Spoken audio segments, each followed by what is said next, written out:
Bismillahirrahmanirrahim. Alhamdulillah wassalatu wassalam ala Rasulillah amma ba'd.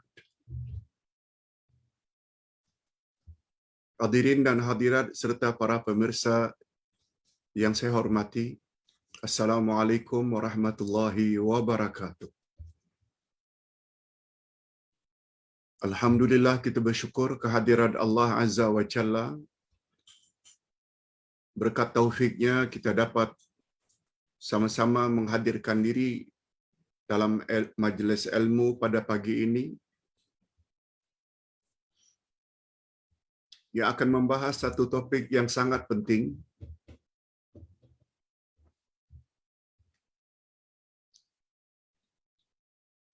di bawah tajuk ciri-ciri kelompok yang menang. Ciri-ciri atau tanda-tanda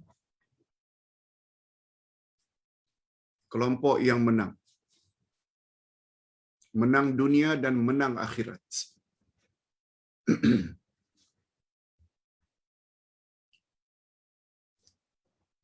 Topik ini kita ambil berdasarkan kitab yang Uday tulis, Ke Arah Memahami Al-Quran dan Al-Hadis, jilid 2, muka surat 99 hingga 106.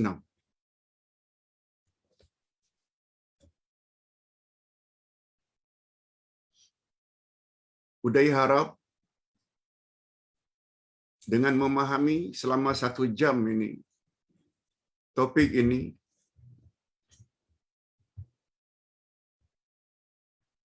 kita akan mendapat satu panduan yang konkret, yang jelas,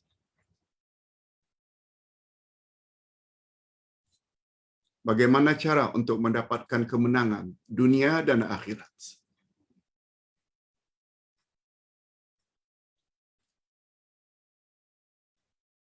Sehingga banyak insya-Allah pertanyaan dari para jamaah, Pak Ustaz,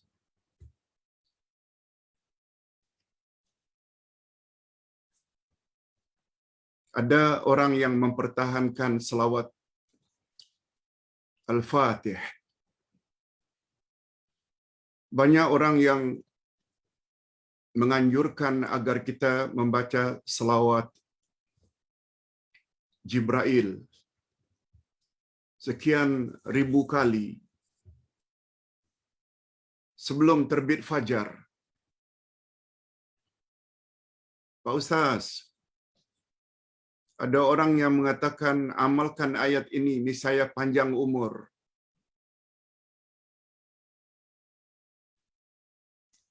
Ustaz yakin bila benar-benar faham topik ini, niscaya kita akan pandai meletakkan sesuatu pada tempatnya. Perlu ikutkah itu semuanya? Atau kita patut berhati-hati? Topik hari ini akan menjawab semua soalan tersebut. Okey, kita baca dulu ayat. Satu ayat saja. Ayat 59 dari surat An-Nisa. Ayat ini selalu sebenarnya kita baca, cuma masih banyak lagi di kalangan jamaah yang tidak memahaminya dengan pemahaman yang betul.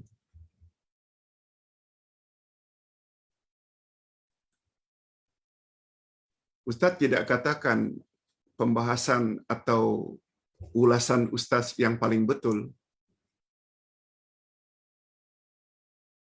tapi dengar dulu. Dengan sungguh-sungguh makna yang tersirat di dalam ayat yang satu ini. A'udzubillahi minasyaitonirrajim. يا أيها الذين آمنوا أطيعوا الله وأطيعوا الرسول وأولي الأمر منكم فإن تنازعتم في شيء فردوه إلى الله والرسول إن كنتم تؤمنون بالله واليوم الآخر ذلك خير وأحسن تأويلا.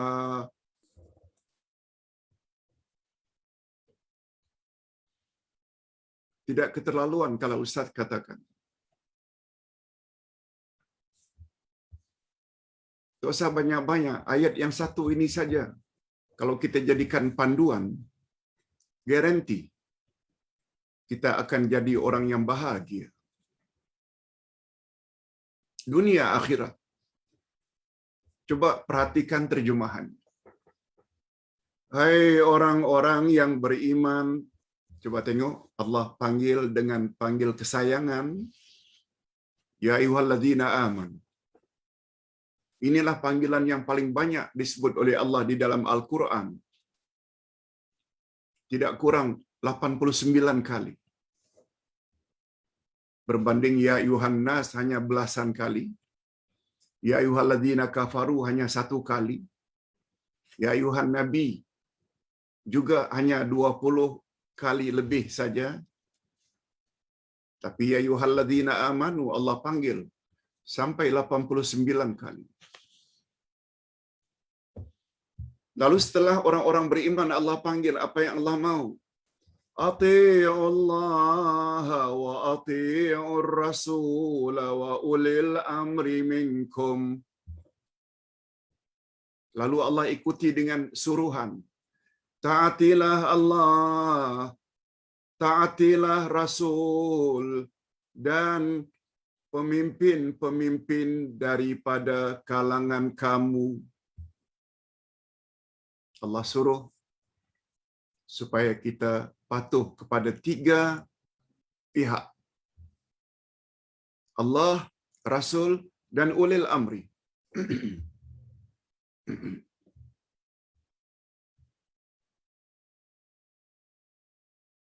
Lalu apa kata Allah? Kita masih lagi terjemahan ya. Fa in tanaza'tum fi syai'in farudduhu ila Allahi war Rasul. Bila kamu bertelingkah pendapat, berbeza pendapat, berselisih pendapat tentang satu-satu perkara, maka kembalikanlah perkara yang diperselisihkan itu kepada Allah dan Rasul. Kepada Allah maknanya kepada Quran. Kepada Rasul maknanya kepada hadisnya yang sahih. Ulil amri sudah tak dibawa-bawa lagi di sini.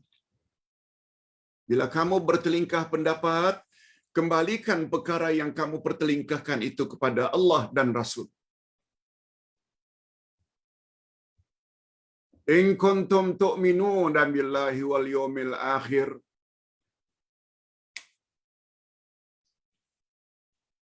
Sikap demikian itu kamu perlu lakukan jika kamu benar-benar beriman pada Allah dan hari akhirat.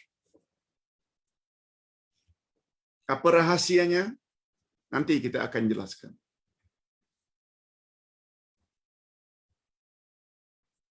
Zalika khair. Yang demikian itulah yang terbaik. Wa ahsanu ta'wila.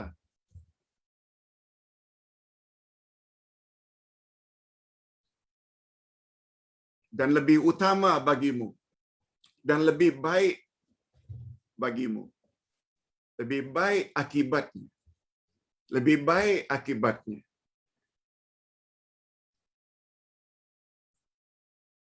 Itu baru terjemah harfiah.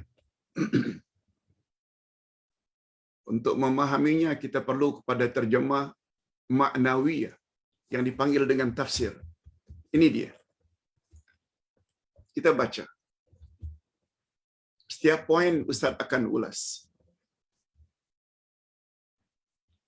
Ayat di atas mengandungi beberapa pengajaran.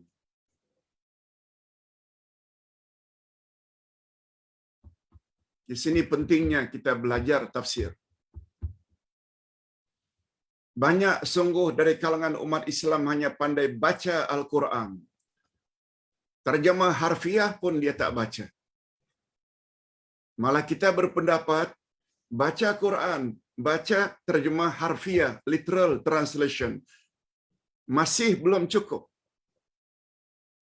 Sebab untuk mendapat pengajaran dari ayat, kita mesti belajar tafsir. Kena baca terjemah maknawiyah. Ini dia terjemah maknawiyah. Pengajaran yang dapat diambil dari ayat. Yang pertama, setiap mukmin dan mukminat, orang beriman, laki-laki ke perempuan, wajib mentaati Allah, wajib mentaati Rasul, wajib mentaati ulil amri. Ada 3 pihak yang kita kena wajib. Patuhi, taati. Bukan Allah saja, bukan Rasul saja, tapi ulil amri. Siapa ulil amri? Nanti kita akan jelaskan. Yang kedua, pengajaran singkat saja dari ayat yang satu itu ada 8 di sini. Itu baru 1. Orang beriman disuruh agar taat Allah, taat Rasul, dan ulil amri. Yang kedua,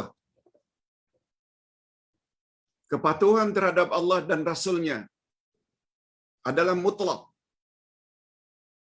Absolutely. Tak boleh tawar-menawar. Tidak boleh dibangkang sama sekali. Taat Allah, taat Rasul, tak boleh bangkang sama sekali.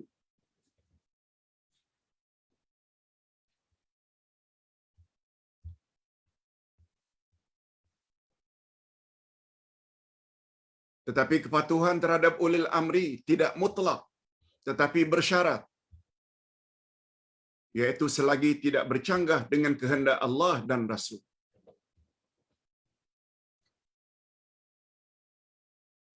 Pertama tadi, setiap mukmin mukminat mesti taat Allah, Rasul dan ulil amri.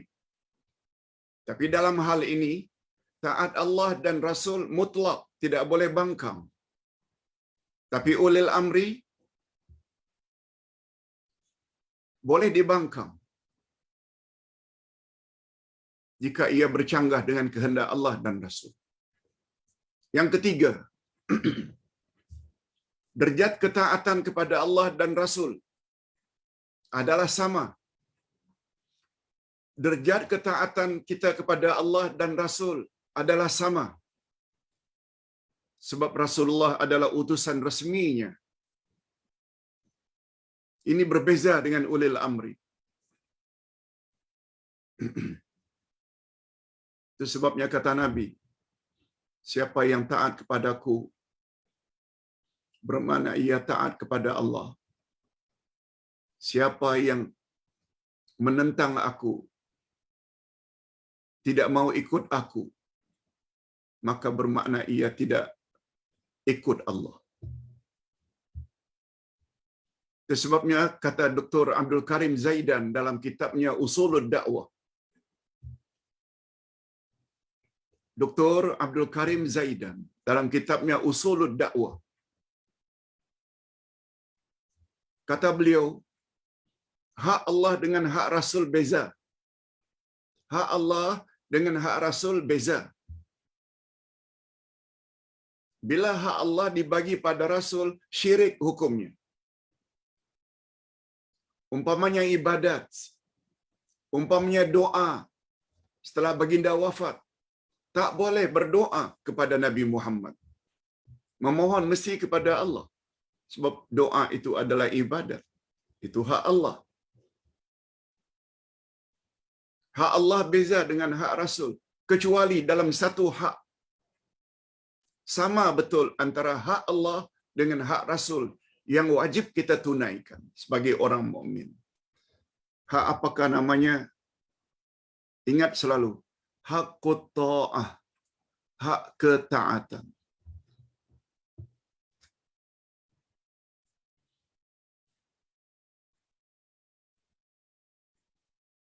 Itu sebabnya sabda Nabi sallallahu alaihi wasallam, "Man ata'ani faqad ata Allah, wa man asani faqad asallah."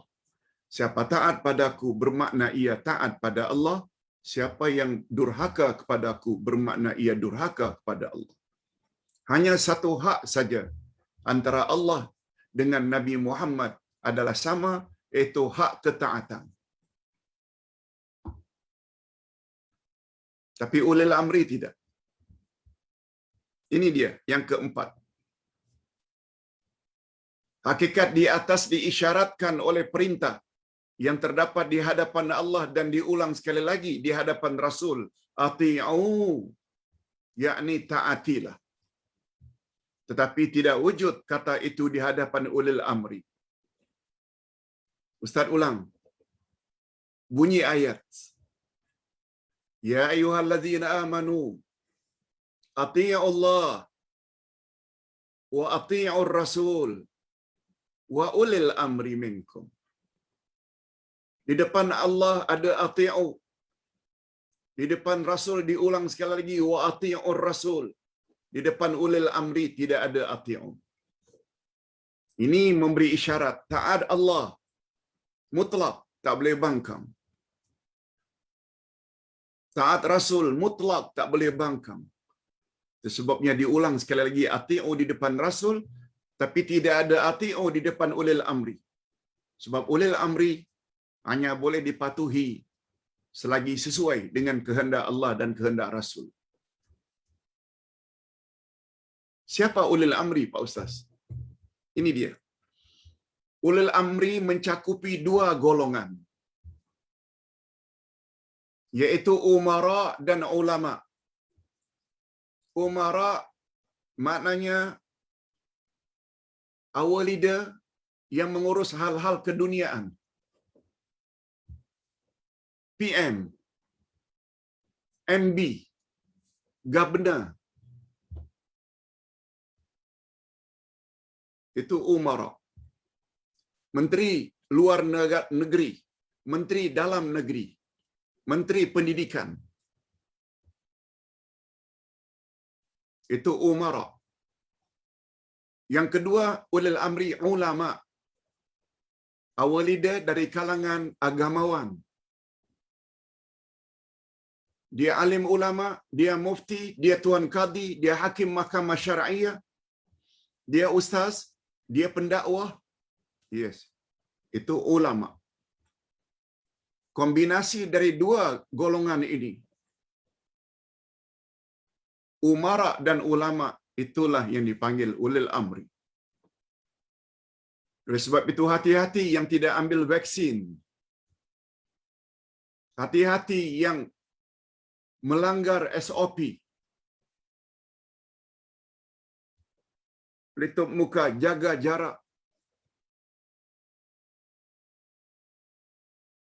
Jumatan tidak boleh lebih dari 100 orang. Untuk masjid, untuk surau 50 orang. Saf hendaklah dijarakkan. Ulil amri yang telah tetapkan, yakni kerjasama antara umara, menteri kesihatan, dengan jakim, dengan tuan mufti. Mereka bincang lalu keluarkan arahan ini. Wahai muslimin muslimat, mukminin mukminat, wajib patuh. Sebab itu tidak bercanggah dengan Al-Quran dan Sunnah. Sebab kaedah mengatakan dar'ul mafasid muqaddam ala jalabil masalih. Menjauhkan diri daripada musibah hendaklah didahulukan daripada mencari manfaat. Betul? Salat ramai-ramai berjamaah di masjid ada manfaatnya, dapat pahala. Tapi bila itu dilakukan membuat bahaya, Sedangkan kita patuhi SOP pun ternyata korban COVID tak kurang-kurang juga. Padahal itu sudah diusahakan. Vaksin, SOP, jarak penjarakan, sanitizer, pelitup muka. Semua inisiatif ini diambil oleh umara, ulama yang dipanggil ulil amri. Wajib. Andai kata anda orang yang ada iman, patuhi. Itu sebabnya mendapat kritikan yang cukup keras. Seseorang yang mengatakan tidak salat Jumaat 3 kali, dia perlu tobat sebab itu dosa besar. Akhirnya ustazah tersebut dikritik habis-habisan karena tak faham kaedah ini.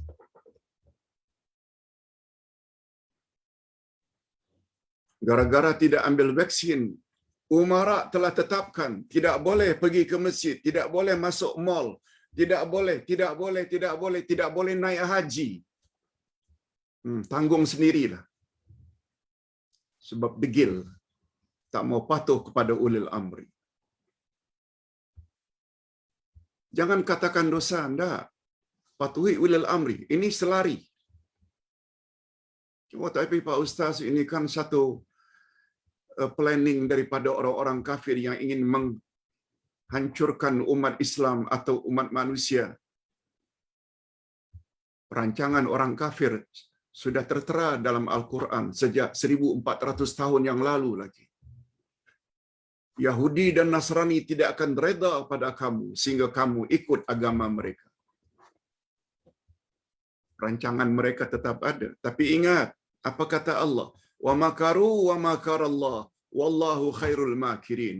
Mereka membuat rancangan jahat. Allah balas rancangan mereka dan perancangan Allah lah yang terbaik. Ikuti SOP, ambil vaksin, doa pada Allah, insya-Allah Allah akan selamatkan. Okey. Itu bezanya Allah, Rasul dan ulil amri. Siapa ulil amri? Kita dah tahu. Ekoran daripada ketetapan ini.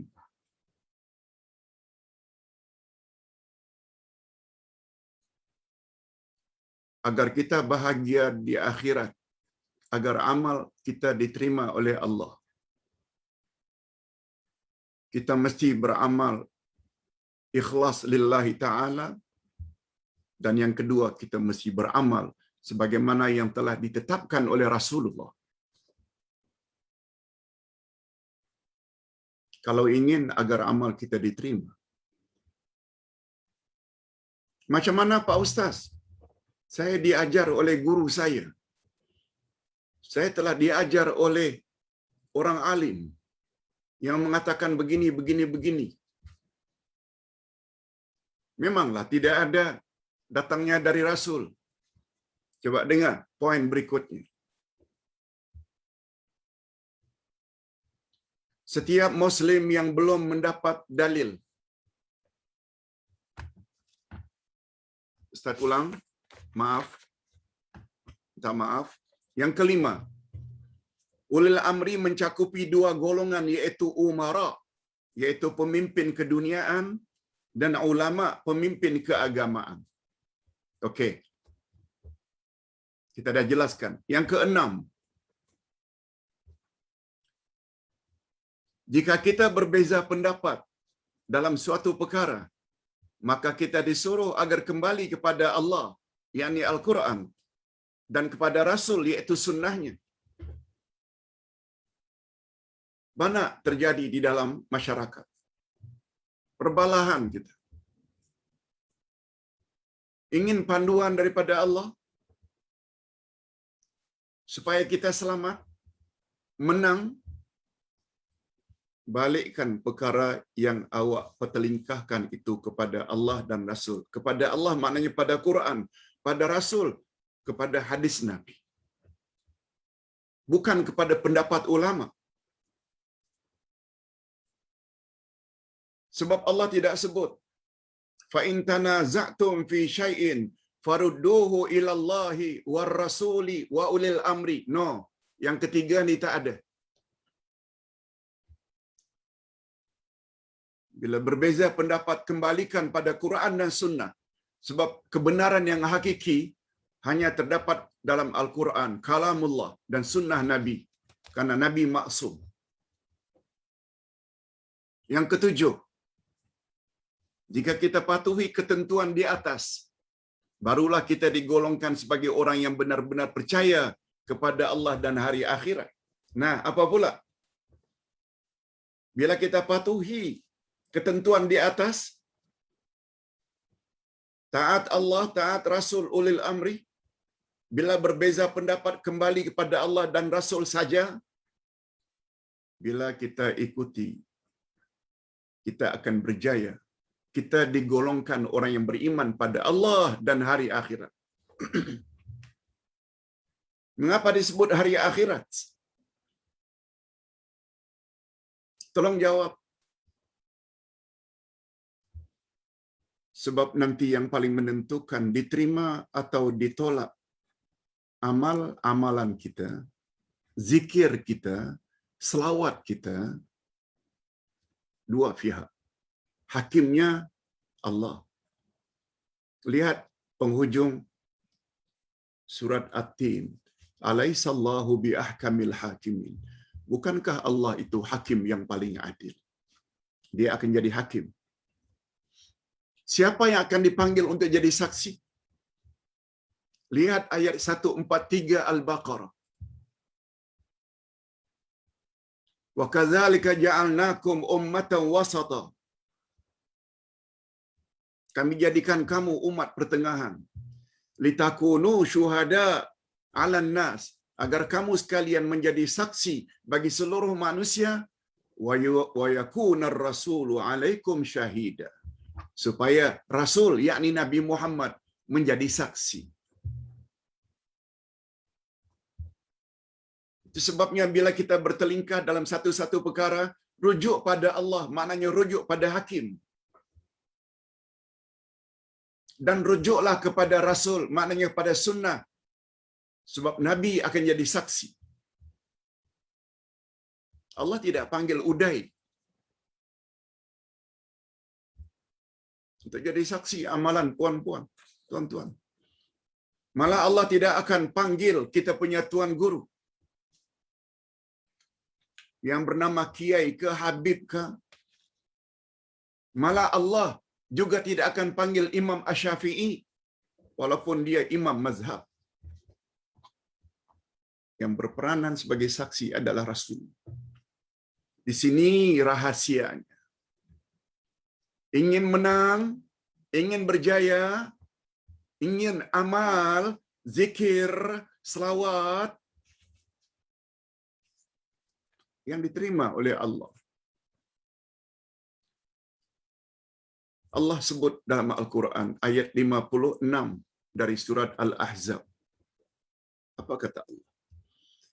Innallaha wa malaikatahu yusalluna 'alan nabi ya ayyuhalladzina amanu sallu 'alaihi wa sallimu taslima.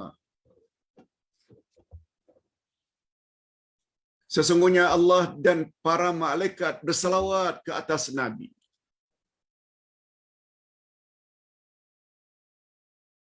Ya ayyuhalladzina amanu sallu 'alaihi wa sallimu taslima.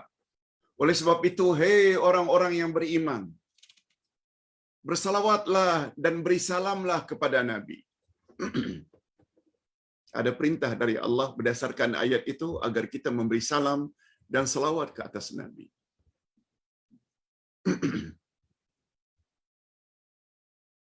Ketika ayat ini turun, para sahabat bertanya, "Ya Rasulullah, dalam ayat tersebut kami orang beriman disuruh oleh Allah agar berselawat dan memberi salam kepada Tuhan. Tuhan telah ajar kepada kami bagaimana cara memberi salam kepada Tuhan. Assalamu alayka ayyuhan nabi." Itu kami dah tahu. Tapi kami juga disuruh agar bersalawat kepada Tuhan. Wa kaifa nusalli alaik? Macam mana cara kami bersalawat kepada Tuhan, ya Rasulullah? Coba dengar baik-baik jawaban Nabi. Qul Allahumma salli ala Muhammad wa ala ali Muhammad. Katakan saja olehmu, ucap saja olehmu, Allahumma salli ala Muhammad wa ala ali Muhammad. Yes. Ini selawat yang datang dari Nabi. Selawat yang datang dari Nabi sangat banyak. Tak kurang daripada 6-7 selawat. Ustaz ada tulis di dalam buku Pedoman Salat. Yang paling pendek, Allahumma salli ala Muhammad wa ala ali Muhammad.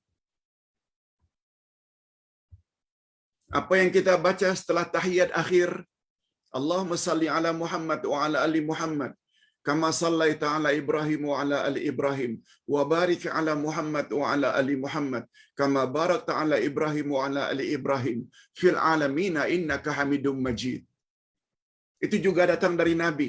Dan sahih riwayat Imam Muslim. Nah, ingin lagi yang lebih sahih lagi, riwayat bersama Bukhari Muslim. Allahumma salli ala Muhammad wa ala ali Muhammad kama sallaita ala Ibrahim wa ala ali Ibrahim innaka Hamidum Majid. Allahumma barik ala Muhammad wa ala ali Muhammad kama barakta ala Ibrahim wa ala ali Ibrahim innaka Hamidum Majid. Hadis sahih riwayat Imam Bukhari dan Imam Muslim.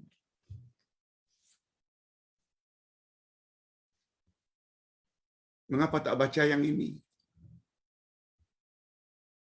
Mengapa baca yang itu, yang tak datang dari Nabi?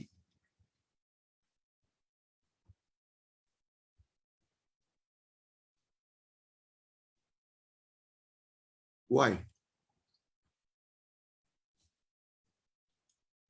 Kita orang yang ada akal. Mengapa kita ambil dari orang yang tidak maksum? Kita abaikan pengajaran yang datang dari maksum. Salawat Al-Fatih.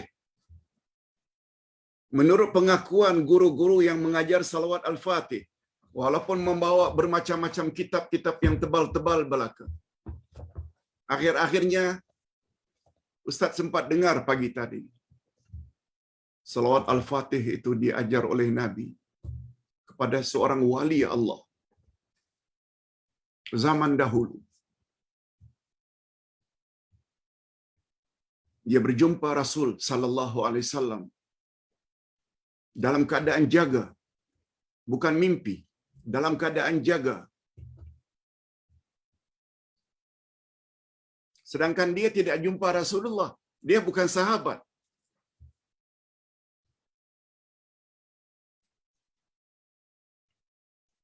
Lalu disebut oleh penceramah, dia sudah bermunajat pada Allah 16 tahun. Lalu satu hari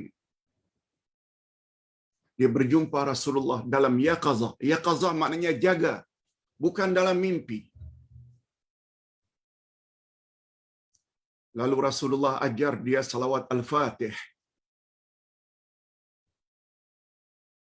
dan mendakwa salawat ini adalah salawat yang paling afdal berbanding semua salawat-salawat yang lain.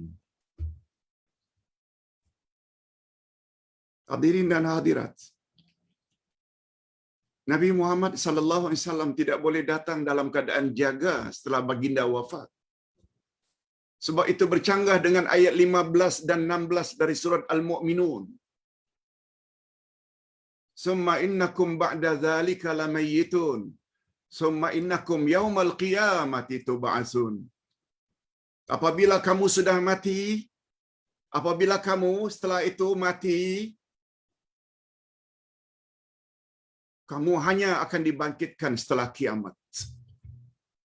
Kamu hanya akan dibangkitkan setelah mati hanya pada hari kiamat. Ayat ini memberi kita pengajaran. Tidak ada istilah kebangkitan-kebangkitan sebelum kiamat. Yang punya keyakinan adanya hari berbangkit sebelum kiamat, kalau tidak Hindu, Syiah. Ahlus Sunnah tidak. Sebab Ahlus Sunnah rujukannya Quran dan Sunnah. Hadirin dan hadirat, andai kata Rasulullah sallallahu alaihi wasallam boleh bangun, boleh hidup balik, lebih utamalah untuk beliau hidup ketika cucu kesayangannya Husain dibunuh, untuk menghalang daripada Husain dibunuh. Lebih utama untuk muncul ketika itu.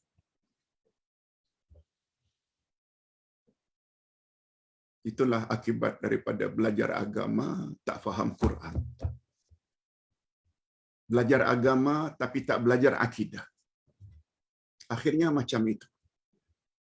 Jadi pak turut sampai mati. Ustaz tidak mendakwa apa yang Ustaz sampaikan ini mesti betul. Tapi awak seorang yang educated, lulusan universiti, orang yang berpendidikan. Mengapa dalam hal-hal ke dunia awak boleh cakap show me the proof? Tapi dalam hal agama pakai balun saja. Ini yang Ustaz maksudkan.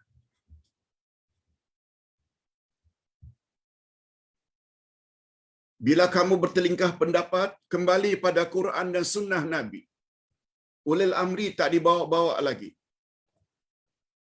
Sebab syarat amal diterima dua bagi orang Islam, ikhlas lillah, yakni hakim, dan yang kedua bersesuaian dengan ajaran saksi, yaitu Nabi Muhammad sallallahu alaihi wasallam. Ini rahasianya. Jika kita patuhi ketentuan di atas, barulah kita digolongkan sebagai orang yang benar-benar percaya pada Allah dan hari akhirat. Yang ke-8, dan jika kita memiliki semua ciri-ciri di atas, maka itu adalah lebih utama bagi kita dan lebih baik kesudahannya. Itu sebabnya ayat tersebut diakhiri dengan zalika khairun, yang demikianlah better for you, wa ahsanu ta'wila, dan lebih baik akibatnya. Lebih baik akibatnya. Akibatnya apa? Amal diterima, layak masuk syurga. Yes. Syaratnya ikut Allah, ikut Rasul. Dan ulil amri. Tapi ingat, ulil amri ini mematuhinya bersyarat. Ada pula yang mengatakan dalam tip-top. Tip-top. Baca surat Yasin setiap pagi, niscaya panjang umur. Dia tak faham apa makna panjang umur. Panjang umur bukan sampai umur 90, 100 tahun, bukan. Panjang umur dalam Islam membawa dua makna yang utama. Pertama, hidupnya diberkati. Yang kedua, diberi oleh Allah zuriat, anak cucu yang saleh dan salihah. Itu makna. Ingin mendapat penjelasan, sila baca buku Ustaz Wasiatku terhadap ahli keluargaku. Ada topik tentang makna umur panjang. Hadirin dan hadirat rahimakumullah. Nah, sekarang penjelasannya lagi. Kalau tadi itu kesimpulan. Al-firqatun najiyah. Nah, ini lagi banyak. Subhanallah. Sampai 14 poin. Kita ada masa lebih kurang 20 minit saja lagi. 14 poin yang akan kita bahas. Pengajaran. Izinkan Ustaz menjelaskan secara bebas. Al-firqatun najiyah maknanya kelompok yang selamat daripada neraka. Kelompok inilah nama lainnya yang lebih popular Ahlus Sunnah wal Jamaah, pandangan kita.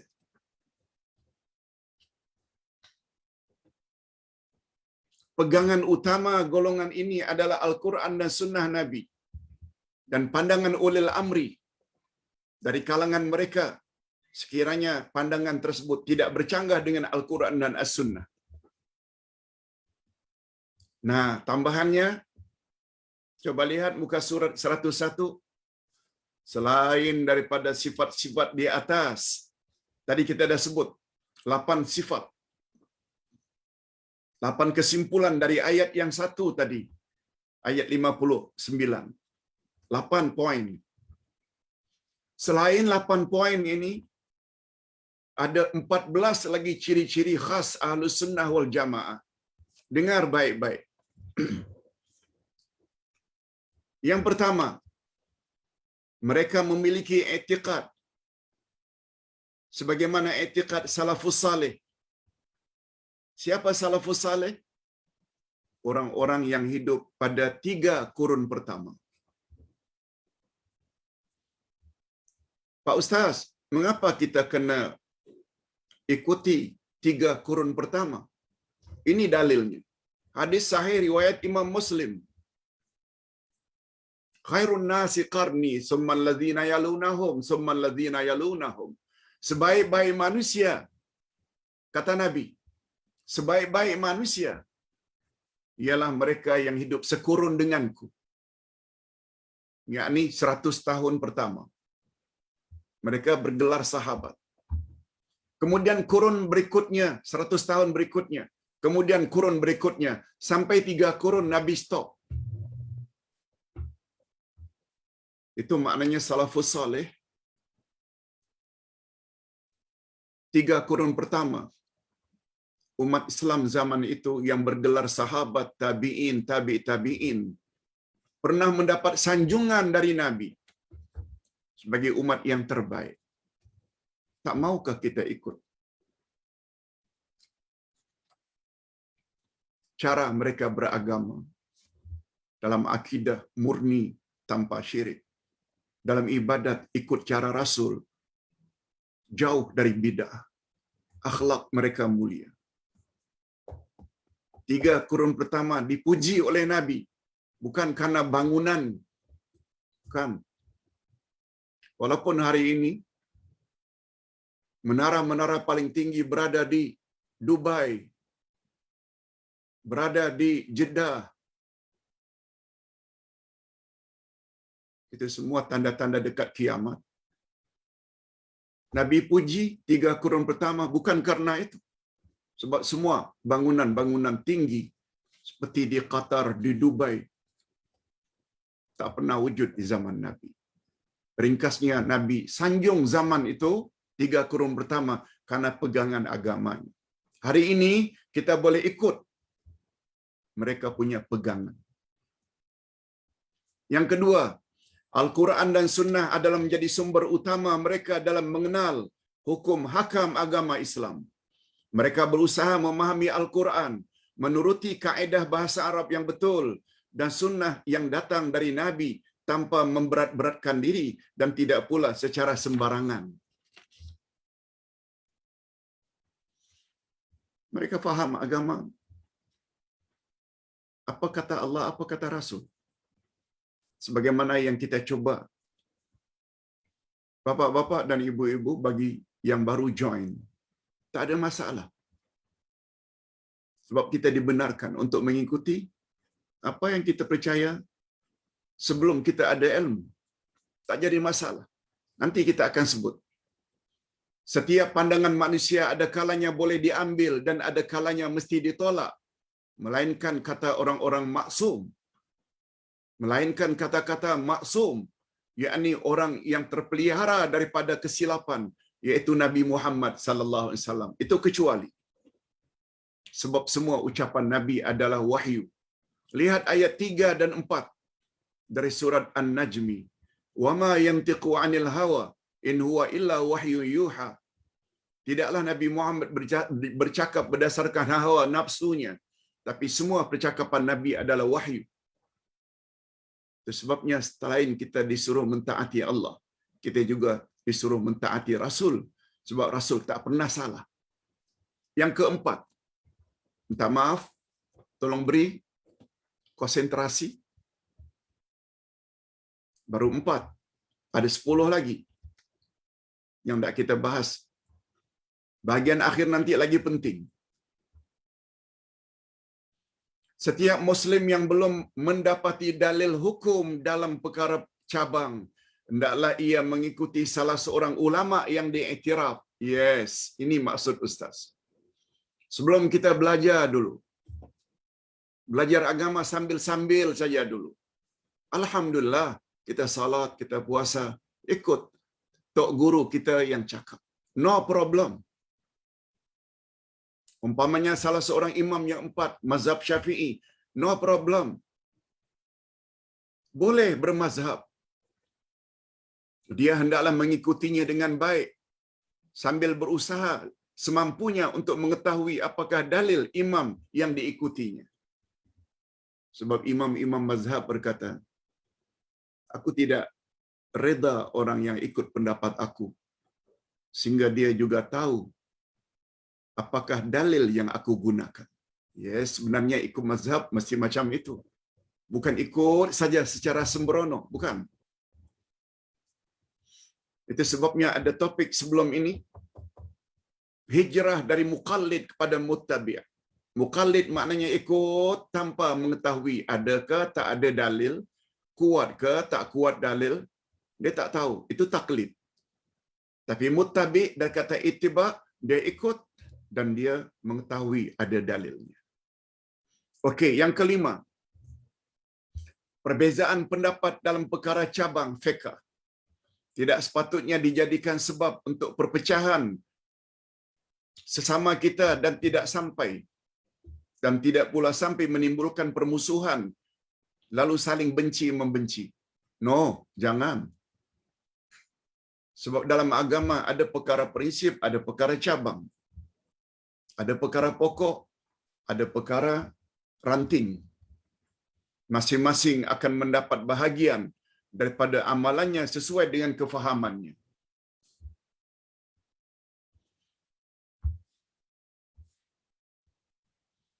Orang yang hanya beramal ikut amalan nenek moyang tanpa mengetahui dalil, insya-Allah Allah terima. Cuma bila kita beramal, kita tahu pula dalilnya sehingga kita menjadi muttabi', derajatnya lebih tinggi daripada muqallid. Yang keenam, bebanan syariah yang terdiri dari suruhan dan larangan agama tidak akan terlepas daripada setiap insan yang mukallaf, yakni baligh dan berakal, kecuali jika ia mati atau gila. Barangkali kita faham makna mukallaf, iaitu orang yang mendapat bebanan hukum agama bila dia telah baligh sampai umur 14 biasanya, 13, dan akil, berakal waras. Hanya kepada mereka saja diwajibkan agar mematuhi hukum hakam agama.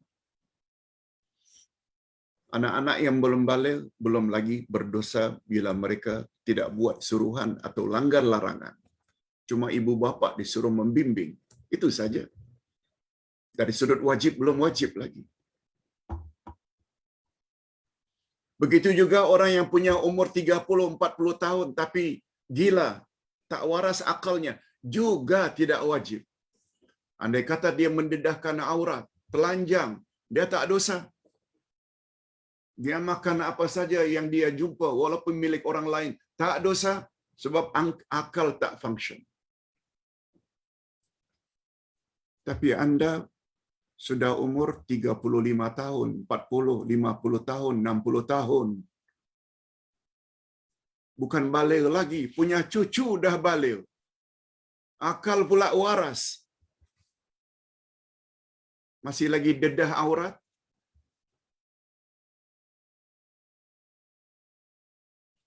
Anda mesti akan ditanya. Kamu tahu kan tutup aurat itu wajib. Mengapa tak tutup aurat? Jawablah. Sebab pengecualian hanya kepada 2 orang saja. Atau 2 golongan saja. Golongan yang belum baligh dan golongan yang tidak waras akal. Yang ketujuh, ketaatan yang mutlak kepada manusia hanya kepada Rasul sallallahu alaihi wasallam. Ketaatan yang mutlak kepada manusia hanya manusia yang bergelar rasul. Beliaulah teladan dan contoh yang paling baik. Adapun mentaati selain baginda adalah muqayyad. Muqayyad maknanya terikat, yakni terikat dengan nas-nas yang datang dari Al-Quran dan Sunnah. Baginda bersabda, Ustaz lupa tidak sebut di sini, tolong catat. Hadis sahih riwayat Imam Ahmad. La ta'ata li makhluqin fi maksiatil khaliq. Tidak ada ketaatan kepada sesama makhluk dalam perkara maksiat terhadap Al-Khaliq, iaitu terhadap Allah. Buka kurung di bawahnya HR. H itu hadis, R riwayat, Ahmad des sahih. Maknanya derajatnya sahih. Tidak ada ketaatan kepada sesama makhluk dalam perkara maksiat.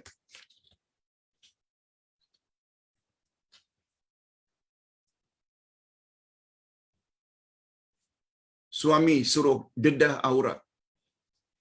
Suami tak mau, tak boleh patuhi. Suami suruh minum arak kepada istrinya. Tak boleh, sebab itu nyata-nyata haram hukumnya. Isteri suruh suami rasuah supaya boleh hidup mewah. Tak boleh patuhi. Kalau ada arahan semacam itu daripada isteri. Tapi mungkin jarang-jarang.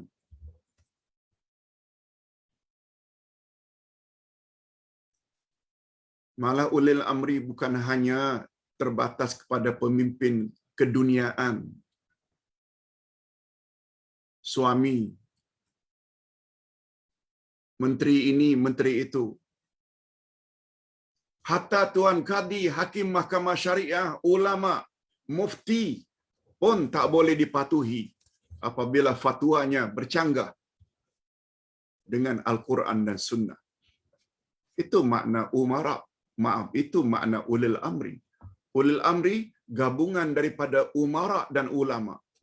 Kepatuhan kepada mereka bersyarat selagi tidak bercanggah dengan kehendak Allah dan kehendak Rasul.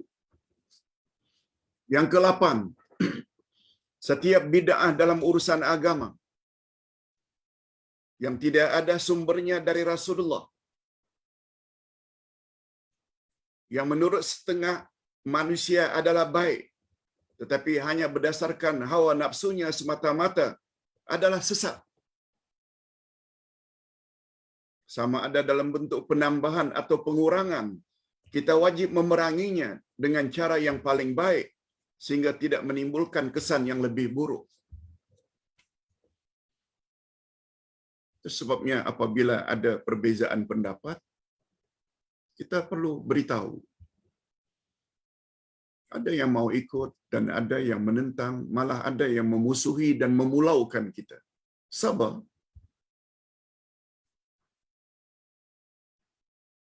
Sebab kata Dr. Yusuf Al-Qaradawi, Anda akan ditanya nanti di akhirat.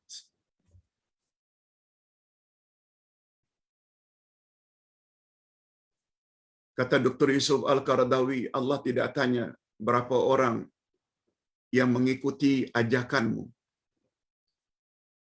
berapa ramai follower kamu. Allah tak tanya. Berapa orang yang terima dakwah kamu. Allah tak tanya. Bukan berapa orang yang terima dakwahmu. Tapi yang Allah tanya, awak dah sampaikan atau belum? Apa yang awak sudah tahu? Kebenaran yang awak sudah tahu. Awak dah sampai atau belum? Dakwah itu mesti. Itu sebabnya Ustaz berdakwah lebih dari 40 tahun. Ustaz bukan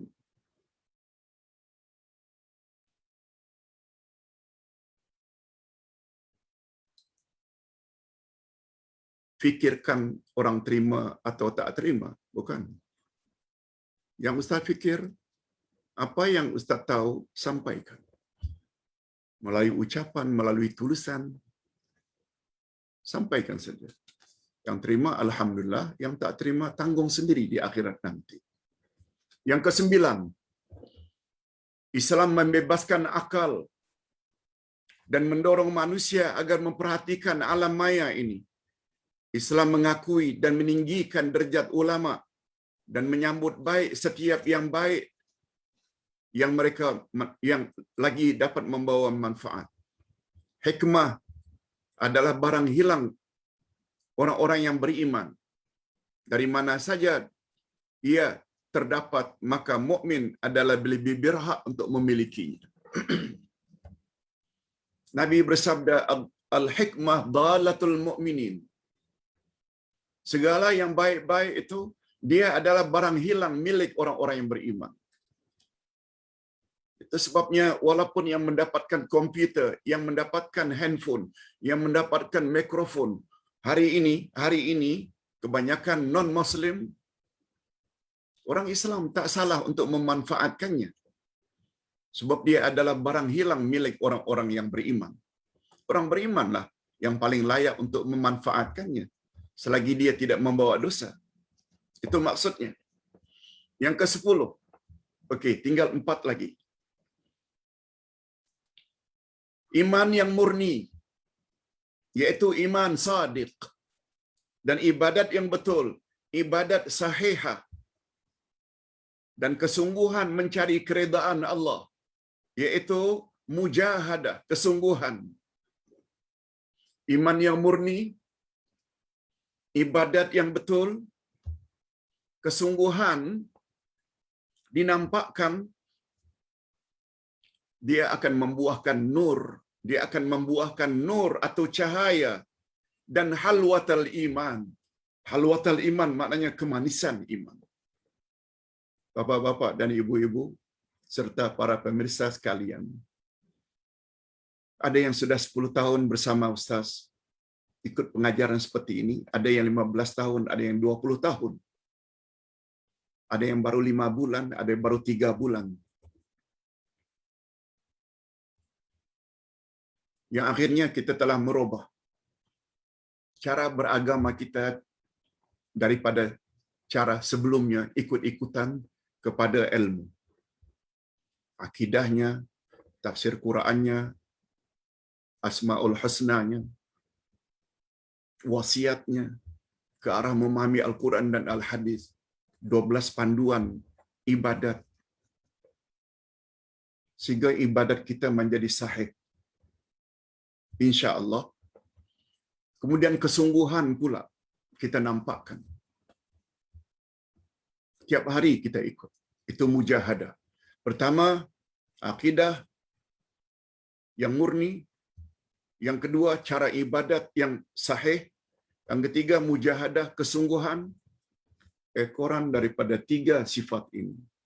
Memiliki iman yang benar. Cara ibadat yang sahih. Kesungguhan kita nampakkan untuk mencari ilmu Quran dan Sunnah. Dia akan membawa result, hasil, nur. Bila ada nur, insya-Allah kita tidak akan sesat. Yang sesat ini orang yang dalam kegelapan, tak ada nur. Bukan hanya itu, kita akan dapat halawatul iman, kemanisan iman, happy, gembira. Bukan kita mendakwa amal kita mesti, tapi Allah yang telah beri syarat. Amal diterima syaratnya mesti ikhlas lillahi ta'ala, jangan ada syirik. Syarat amal diterima mesti ikut cara Rasul, jangan buat bid'ah, mereka-reka cara baru. Itu syarat. Mengapa tak penuhi syarat sebelum mati? Masih lagi. Orang sampaikan ayat Al-Quran, apa makna Al-Fatih? Fattah. Apalagi selawat Fatih itu didapati melalui mimpi yang katanya bukan mimpi. Jumpa Nabi secara jaga lalu langsung mendapat dari Rasulullah pesan, kononnya salawat Al-Fatih lebih afdal dari semua salawat. Allahu Akbar.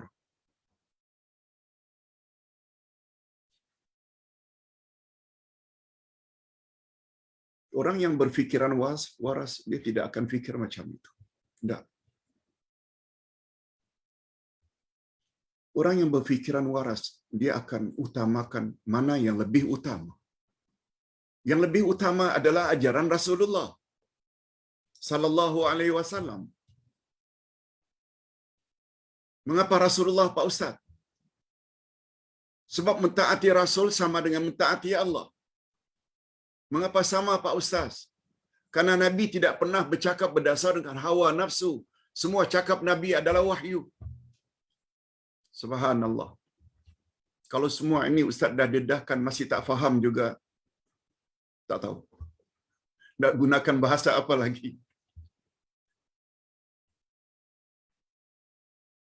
Ada orang yang mengajar dalam TikTok. Baca doa ini habis salam yang pertama, Allahumma inni as'aluka ridhaka wal jannah. Assalamualaikum warahmatullahi wa a'udzubika min sakhatika wan nar. Kita dah sebut ini bukan datang dari Nabi. Nabi tak pernah suruh berdoa sesudah memberi salam pertama dan memberi salam yang kedua. Apa komen orang yang mengamalkan? Pak Ustaz, saya sudah amalkan sejak dari muda lagi. Macam-macam keberatan. Ingat hadirin dan hadirat, ibadat itu panduannya ikut, bukan mereka-reka cara baru. Ikut ketetapan dari siapa, Pak Ustaz? Ikut ketetapan dari Rasulullah. Rasulullah suruh buat, baru buat. Rasulullah tidak suruh, jangan buat.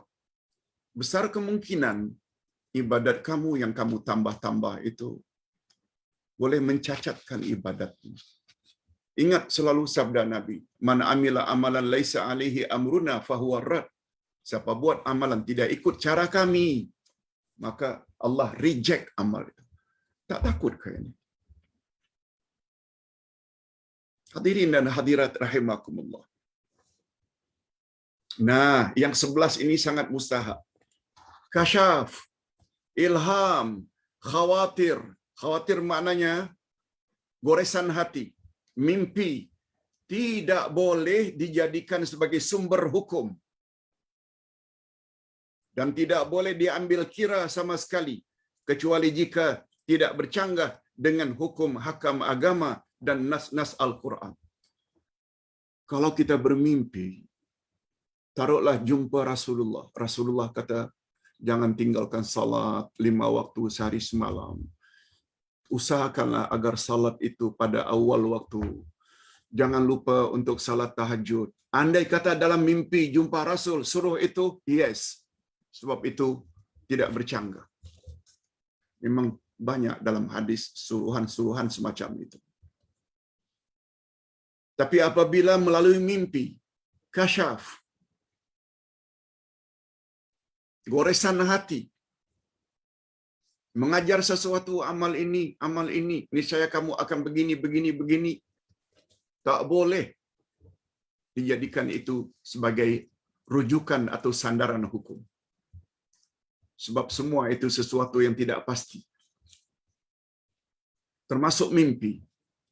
Mimpi ada kemungkinan permainan tidur, mungkin dari syaitan dan mungkin daripada Allah. Dengan kata lain, mimpi tidak boleh dijadikan sebagai sandaran hukum. Apalagi sampai mendakwa, oh salawat Al-Fatih itu setelah 16 tahun bermunajat, baru beliau jumpa Rasulullah dalam keadaan jaga, padahal beliau tidak sezaman dengan Nabi. Minta maaf kalau Ustaz katakan ini semua mengarut saja. Dan syaitan paling suka yang macam-macam begini. Padahal hadis-hadis yang sahih begitu banyak tentang salawat ke atas Nabi. Allahumma salli ala Muhammad wa ala ali Muhammad. Begitu juga salawat Jibril baca 1000 kali, baca 400 kali, dapat ganjaran. Hadirin dan hadirat, masalah ganjaran ni, panjang umur ke pengampunan dosa, itu perkara gaib. Perkara gaib tidak ada yang tahu kecuali Allah. Kalau ada pun insan yang tahu perkara gaib, hanya Rasulullah. Sebab ayat Quran menyebut, Man irtada min rasul. Perkara gaib hanya dapat diketahui oleh orang-orang yang Allah redai dari kalangan Rasul. Dari kalangan Rasul.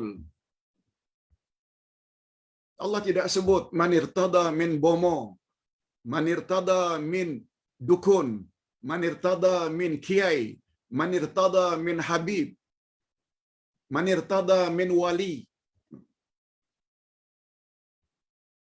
Perkara gaib juga dapat diketahui orang-orang yang Allah ridai daripada dukun, bomo, wali, kiai, habib, wali. Tak pernah ada itu.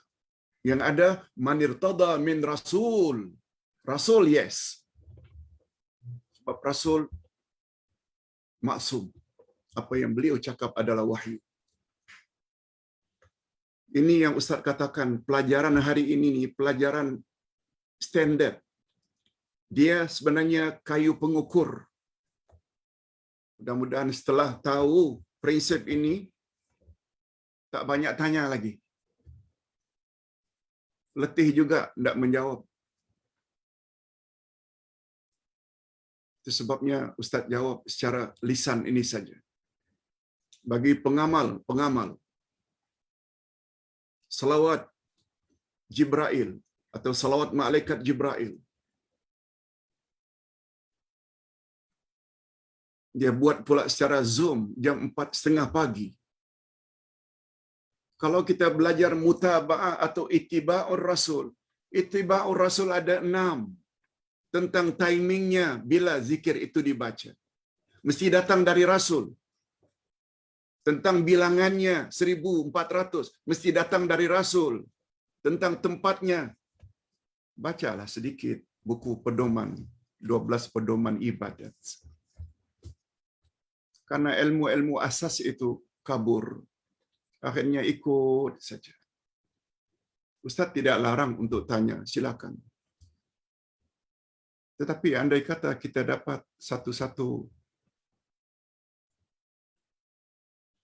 TikTok, walaupun ucapannya lembut, sopan, tapi kalau tidak bawa ayat Quran atau tidak bawa hadis Nabi sambil menyebut derajat hadis, tolong abaikan saja. Jangan buang masa. Umur dah 60, umur dah 70, 80, tak lama lagi akan disoal siasat oleh mukar wa nakir. Tak jawab macam mana? Andai kata persiapan itu tidak betul. Hadirin dan hadirat rahimakumullah. Yang ke-12, ismah. Ismah maknanya terpelihara dari dosa, itu hanya milik Rasulullah.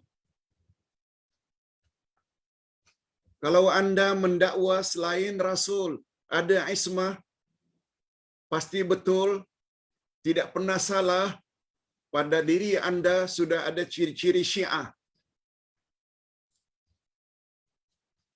Sebab Syiah salah satu akidahnya ismatul a'immah.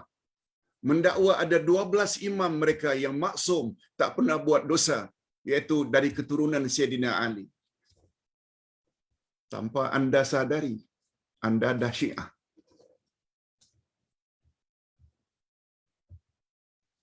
Begitu juga percaya adanya kembali lagi sebelum kiamat, orang yang sudah mati.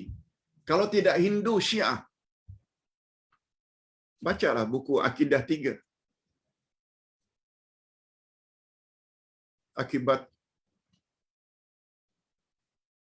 kurang mendalami ilmu agama, akhirnya mudah sangat kita disesatkan oleh syaitan-syaitan insan. Ingat ya, syaitan ada 2 jenis. Lihat surat Al-An'am ayat 112. Wa kadzalika ja'alnakum wa kadzalika ja'alna likulli nabiyyin aduwwa syayatinal insi wal jinn. Demikianlah kami jadikan bagi setiap nabi ada musuh, yaitu syaitan insan dan syaitan jin. 13. Ilmu ghaib hanya khusus milik Allah. Adapun berita-berita ghaib yang datang melalui lisan Nabi, pada hakikatnya juga datang daripada Allah melalui wahyu. Kita dah jelaskan tadi.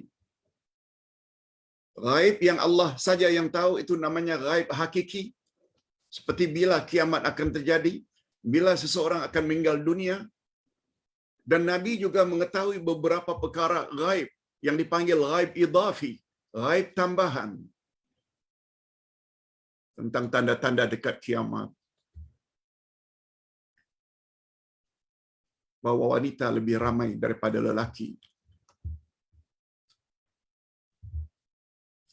Follower Ustaz ini, kalau tak salah, boleh dikatakan 95% perempuan. 5% saja laki-laki. Menunjukkan perempuan memang lebih ramai.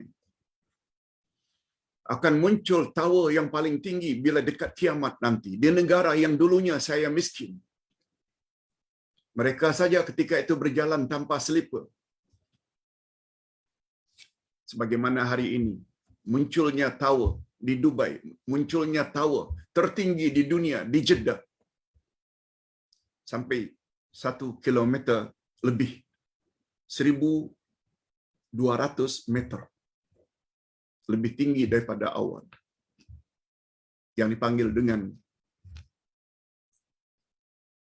Kingdom Tower. Kingdom Tower. Di Dubai. Buruj.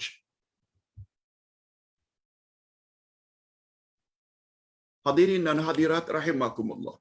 Nah, kita sampai ke yang terakhir.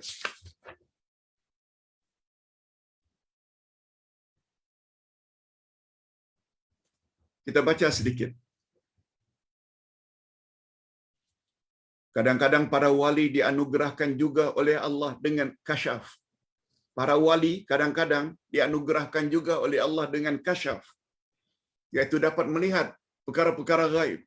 Tetapi terdapat perbezaan antara perkara gaib yang diberikan kepada Nabi dengan apa yang Allah berikan kepada wali. Beza. Coba dengar kata-kata Imam Asy-Syatibi. Perkara-perkara gaib yang disingkap pada Nabi adalah hak, maksum, yakni benar, lagi terpelihara daripada tersalah. Dan apa yang diberikan kepada para wali adalah suatu yang masih maznun. Perkara gaib ini diberi pada wali, maknanya orang yang taat, wali, diberi oleh Allah perkara yang gaib. Dia masih lagi maznun, yakni masih lagi taraf sangkaan. Tidak pasti. Dan terakhir, golongan yang menang iaitu Al-Firqatun Najiyah. Yang kita panggil tadi dengan Ahlus Sunnah wal Jamaah. Tidak akan terpedaya dengan khawariqul adah. Yakni perkara-perkara luar biasa yang muncul dari seseorang. Dan khawariqul adat bukan syarat untuk menjadi wali Allah. Malahan perkara yang luar biasa tersebut juga boleh muncul dari wali syaitan. Sihir muncul dari wali syaitan. Oleh sebab itu catat pada poin ke-14 surat Yunus ayat 62 dan 63. Yunus 62-63 yang kesimpulannya syarat untuk menjadi wali Allah 2 saja. Iman dan takwa. Iman dan takwa. Sebagaimana yang kita bahas semalam. Ayat yang terakhir. Apa kata Allah? Andai kata penduduk bumi ini ada iman dan takwa. Walau anna ahlal qura amanu wattaqau la fatahna alaihim barakatin minas sama'i wal ardh. Andai kata penduduk bumi ini terdiri dari orang yang bertakwa, niscaya kami akan limpahkan untuk mereka keberkatan dari langit dan keberkatan dari bumi. Begitu penting adanya iman dan takwa. Dan itulah syarat utama untuk menjadi wali Allah. Tidak disyaratkan untuk menjadi wali Allah boleh berjalan di atas air, boleh terbang dengan permaidani. No, no, no. Itu bukan syarat. Syarat utama, mudah-mudahan kita termasuk ke dalam golongan orang yang memiliki dua syarat untuk menjadi wali Allah, yaitu iman dan takwa. Iman maknanya betulkan kita punya akidah. Takwa buat suruhan Allah, suruhan Rasul, jauhi larangan Allah, jauhi larangan Rasul. Ustaz kira cukup sampai di sini dulu. Mudah-mudahan kuliah pagi ini dapat menjawab banyak pertanyaan-pertanyaan yang selama ini, Pak Ustaz, saya masih belum tenang lagi sebab Pak Ustaz belum jelaskan apa itu selawat Jibril.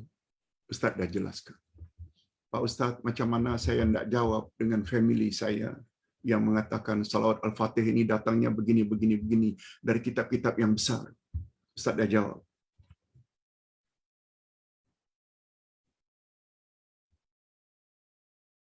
Ustaz anggap ini semua jawaban dari Ustaz. Dan Ustaz telah bawa dalil-dalilnya. Anda juga dengar dari orang lain.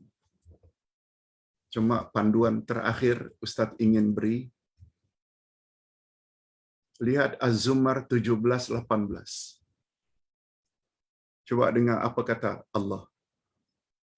Fabashir ibadiyalladzina yastami'una al-qawl fayattabi'una ahsana. Ulaika alladzina hadahumullah wa ulaika hum ulul albab.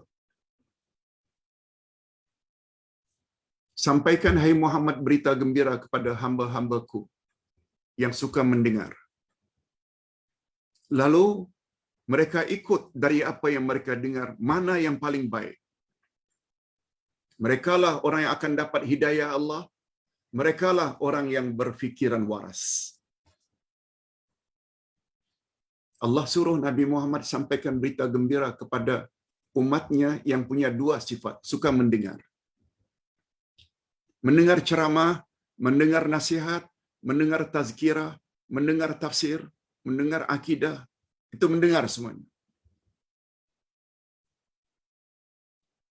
Dia dengar dari beberapa ustaznya. Bagus, itu sifat yang pertama. Cuma kata Allah, syarat keduanya, fayattabi'una ahsana. Lalu mereka ikut mana yang paling baik. Ingat ya, ikut yang paling baik bukan berdasarkan serbannya, bukan berdasarkan janggutnya.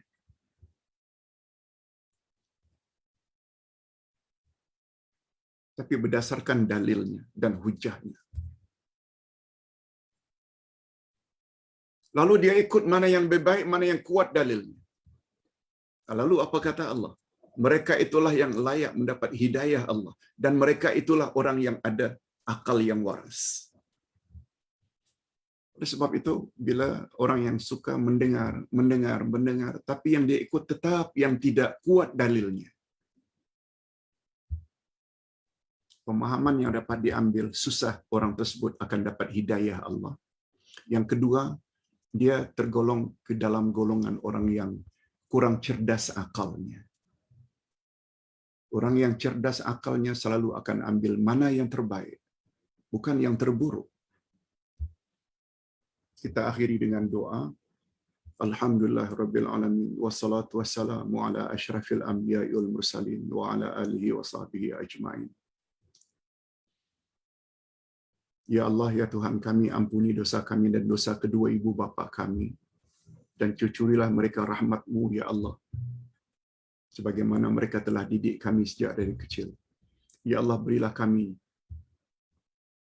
pasangan hidup serta zuriat keturunan yang menyedapkan pandangan mata dan hati kami. Dan jadikanlah kami pemimpin orang-orang yang bertakwa.